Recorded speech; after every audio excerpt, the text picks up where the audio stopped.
I discovered the author Henry Van Dyke while reading a few articles online about William Melvin Kelly. So, William Melvin Kelly is the author of A Different Drummer. So, Different Drummer, I read that a couple of years ago, and then I read it again this year with my book club, Read So Lit on Patreon. And while reading articles about him, popped up the name of Henry Van Dyke. I'd never heard of Henry Van Dyke, but when I went to look up some books for Henry Van Dyke, I found this one, Ladies of the Rachmaninoff Eyes. Now, this novel was originally published in 1965 and has been out of print literally since then. So the book had been republished by McNally Editions, and this is the edition right here, which I showed you in the video. Now, the thing that's really interesting about this edition is that in the very back, the very last page, there is a list of 28 books which have been republished, which are books that have not seen the light of day for a long time. And Ladies of the Rachmaninoff Eyes is one of them. Okay, so the book is sort of like, we mostly spend time inside of Mrs. Klein's home, and Mrs. Klein is an older woman, and she's a little bit sad because her gay son committed suicide. And she is not, comfortable, and she kind of wants to make some kind of a connection. So she thinks about having one of these spiritual people that can come around who can talk to the dead. So in the house is living another woman who's called Aunt Harriet, and Aunt Harriet used to be the housekeeper. There's also a cook who's a little bit crazy. I think the cook's name is Della, I think. And then there is Oliver, who is 16, who is living in the home with Aunt Harriet and Mrs. Klein. And he is struggling with his sexuality. Now, the book starts, and it's kind of it's very awkward and strange in the beginning when you're reading, but very quickly, as you start to understand who the characters are, you start to understand what's going on. It's not a very happy book, but it is a mix of race and LGBTQ, and it has some humorous things in it, but it's, for the most part, pretty sad. It's pretty sad, but it does have some funny things. I recommend it just because it's a discovery. This is an author who was writing back in the day in 1965. And this particular novel, I can't even imagine how it must have been received. I could just see people going, what is this? So just for that alone, I say read the book. I gave it 3.5 stars, and I'm still looking for another book by Henry Van Dyke. Okay. All right. The next book that I read in May was this one right here, which is called Dim, and it's by William Melvin Kelly, the author I was telling you about in the beginning of the video. And this one was weird too. Okay, this book was published. Okay, this book was published in 1967, and this edition is the River Run edition. And quite a few of his books have been republished reprinted in this particular edition. So the book begins with a man who's called Mitchell Pierce. He's married to a woman who's called Tam. And the very beginning of the book, we see Mitchell at work. And there is a man at work who basically invites him and his wife to dinner at his house. And Mitchell's kind of like, okay, but he doesn't really know the guy that well. But he says, okay, why not? It's a Sunday, it'll get my wife and I out of the house. So he goes to this guy's place. I think the guy's called Godwin. And so his wife on the way was never really keen on going to the house in the first place. She just thought like, why are we going? Why don't we just stay home or whatever? So they get to the house and Godwin is outside and he's mowing the lawn. So they're just kind of like, you're mowing the lawn and, you've invited us over for dinner, like what's going on? He said, oh, my wife and I, we have gotten into a fight and she's out driving around. When she gets upset, she drives the car around. When I get upset, I mow the lawn. Now, that's all I'm going to tell you because this book, the beginning I was like, what am I reading? Okay. I was like, what am I reading? So we basically go on this satirical recounting. So it's a very satirical story. And it talks about racism and it talks about the way white people look at black people. And it talks about, let's see, how can I say this without giving anything away? Because the thing with this book is it's the element of surprise because things happen and you're just like, what the heck? What the heck? The back of the book kind of gives away one little thing. So I would recommend not reading the back of the book. But let's just say the story is very satirical. It's not, I don't think he did what he really wanted to do with the book. Because there's some things that don't really work that well. It's as if though he's trying to do something different with this story. So, because when I compare it with a different drummer is a very well put together novel. And I can really tell that William Melvin Kelly knew what he was doing. He knew what he wanted the reader to get from that novel. And this one, I'm not so sure what he wanted us to get from it we actually got. But that being said, it was quite the roller coaster ride of emotions and what the heck and what the heck. I think I gave this one 3 stars or 3.5, something like that. Because it is worth reading. And I think it's the kind of book it would be kind of interesting to hear what a group of people would say about this book after, reading it. So that was the second book I read that month of May. All right. Then the next book I read was this one right here, which is called Luj Noir. And this is a book that I read with my friend Anna. So we read this one in French. And it's the first time reading this book for me. And I must say, I was a little just kind of okay. I think I would give this one maybe about a 3-star.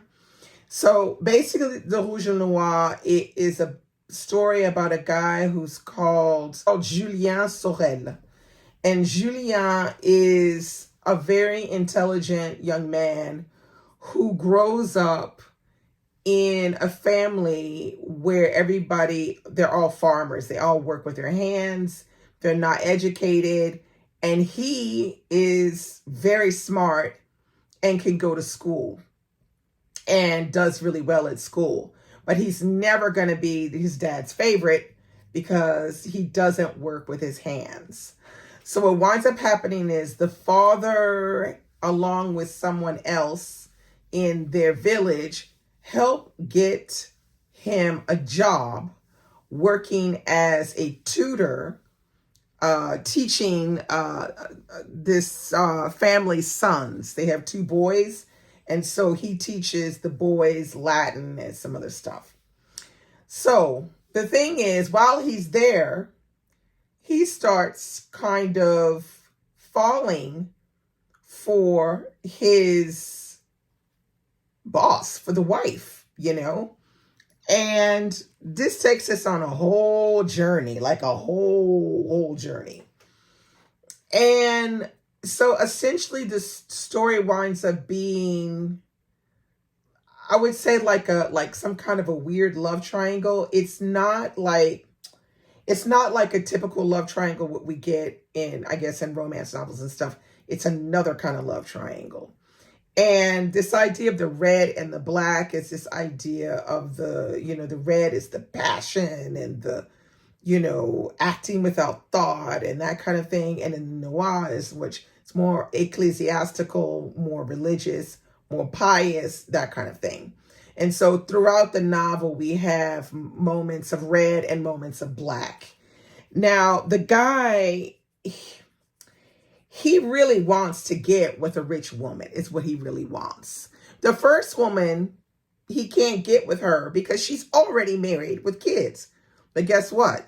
She's just in love with him as he is with her. And you're just sitting there going, what the heck is going on here?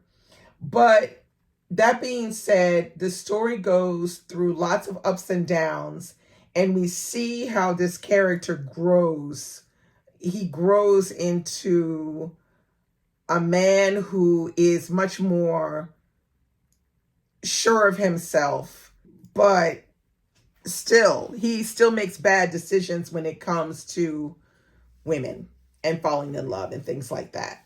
So I guess I personally won't be rereading this one, but because I found it to be, in some parts of the book, it was very sluggish, the read. And so I was like, okay, let's come on, let's get on, let's get something happening here. And not enough happens throughout the novel. You kind of get a little annoyed with Julien because he does things that he shouldn't be doing, that he knows are going to lead him into a lot of trouble. And this desire to be an aristocrat and to get, be with a woman who has money and, power and, who's an upper class, is kind of an obsession that he is not capable of dealing with. So that's Luj Noir. I thought it was interesting enough, but like I said, it was sluggish in parts. And so I had, some moments where it was hard to read. But for the most part, it was a lot better than, for example, Notre Dame de Paris. That wasn't so good. So that was the third book I read. And this book was 686 pages. Yeah. All right. Then the next book I read was this one right here. And this is called The Potato Factory by Bryce Courtney. And this is the first book in a trilogy. And I thoroughly enjoyed this book. I would say this is 4.5 stars. It was so good. So this one, we have another kind of love triangle, but this is like a real love triangle. So this one, we have the main character is called Ike Solomon. And Ike Solomon is a Jewish thief. He is English. Half the book is in London. The other half is in Van Diemen's Land, which is the old name for Tasmania. And he is living his thuggish life in London. And he gets married to a woman and I think he has 3 children with her. And they have a funny relationship because he's like there living there one moment, the next minute he's not there. he's, trying to find all these different ways to thieving ways to try to get money and stuff. And they eventually gather a treasure. And the treasure is put in somewhere in the house. It needs 2 codes in order to be cracked. He knows one part of the code, and his wife, Hannah, knows the other part of the code. So, fast forward, we have another character whose name is Mary. And Mary is unfortunate because she has no family, and she has only one desire, which is to be a clerk. Because Mary is a whiz with the numbers, and she's got an abacus, and she can do those numbers and stuff. She brings her abacus everywhere, and she floors people with, they can give her any series of figures, and she'll work that abacus, and she will give them the right answer. But the problem is, this is late 19th century, and women are not supposed to be working as clerks. They're supposed to be at home having babies. So she still tries to go out and get a clerking job, and her life goes on. I'm not going to tell you any more than that. So at one point, she's going to meet Ike Solomon, and her and Ike are going to develop a relationship. And that's what makes this love triangle. Now, half of the book, I said, is in London, and the other half is going to bring these characters into Van Diemen's Land. And the book feels very much like it's a little bit adventurous. It's got humor. It's, it gives us a good idea of what kind of horrible, grungy life people were living in late 19th century London. There's a lot of thievery going on, like all kinds of little schemes and stuff going on, which are just mad crazy. There are a lot of other scary things, or the way that men treat women. Some bad things, happen to women. And, when you're a woman who's not married, living a classic life, you're like, for example, doing thieving ways like your husband, or you've got a brothel, or you're a prostitute, or whatever it is you're doing that's not legal, but that you live from, then makes you susceptible to having problems with other people. So I'm not going to go into it much more than that, but I highly recommend this book if you're looking for something a little different. But like I said, it's very adventurous. It's well written, and you are engrossed the majority of the time you're reading the book. There was no moment where I was like, oh my God, I'm so bored. Never. I was always anxious to get back to the potato factory. The potato factory, of course, this title refers to, of course, a brewery. But yeah, I highly recommend it. And I'm kind of anxious to actually pick up part 2 of this. Part 2 is not as long. I think it's the 600 and something pages, not 800. So there's a huge possibility that I might this summer pick up part 2, because I really did enjoy this book a lot. And I highly, highly recommend this one. Definitely a great read. It's even got sex in it, all kinds of weird stuff. Yeah, get this one. It's good.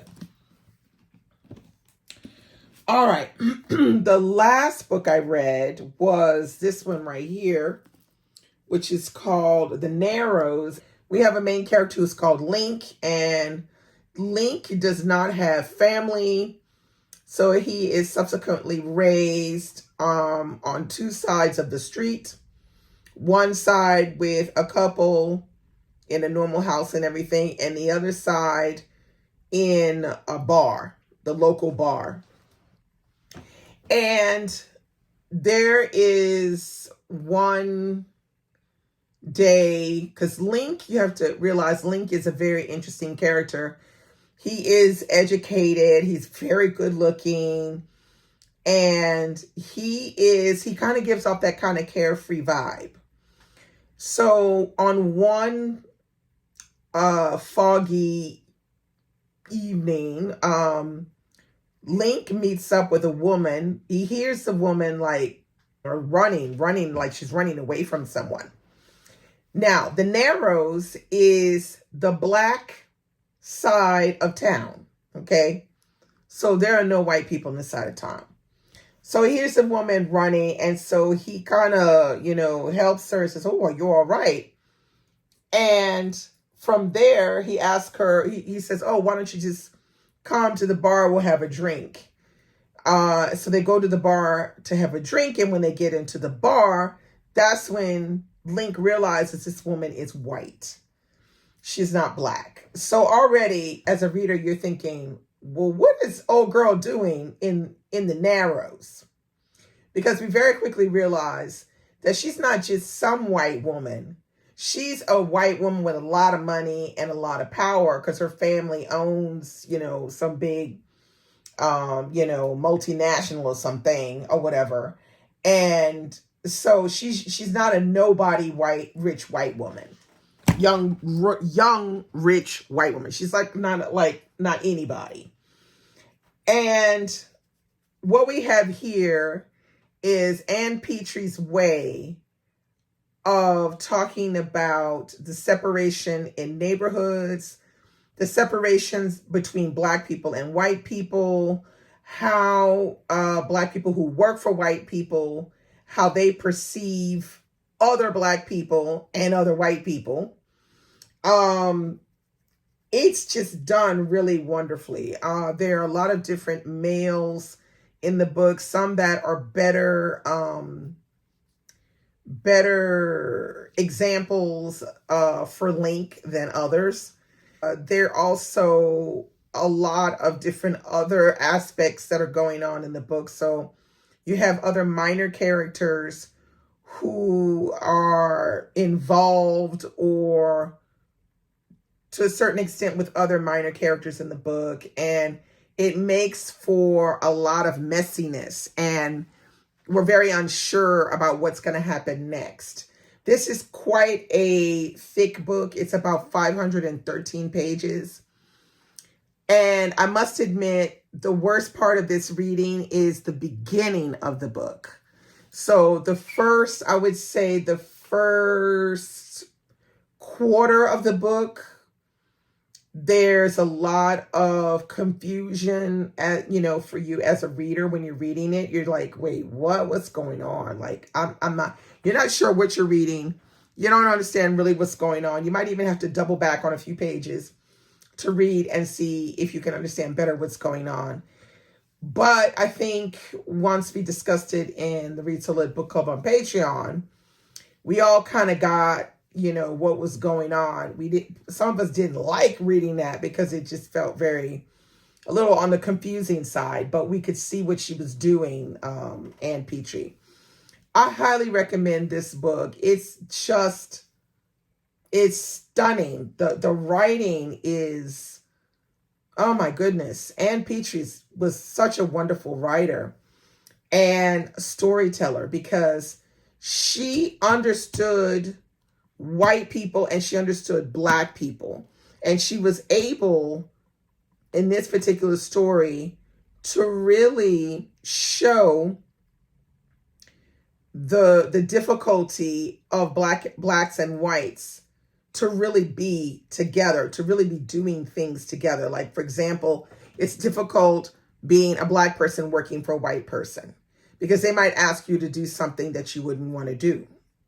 I'm not going to tell you what, because that would begin with the story. Or you're going to, the white people are going to already be looking at the Narrows as some horrible place because black people live there. Because the idea of the separation is real. I highly recommend this one. Just grit your teeth through the first quarter. But you should be good for the rest. Very, very good read. I can't wait to pick up another Ann Petrie. I have The Street left, and I have Miss Muriel and Other Stories left. So highly recommend this one. I think I gave this one 4 stars. So that is all that I read the month of May. That's what I read. I read quite a lot of pages because 3 of the books were hella long. And so 686, 823, and 513. So yeah, I could only slip in these 2 small ones, but I still read 5 books, which is pretty good, I think, for the amount of pages that I racked up in the month of May. So that's all I have for you today. Let me know what you think about what I read the month of May. Have you read any of these? Are you interested in reading any of these? Let's talk about it, and I will see you again in a video very, very soon. Bye-bye.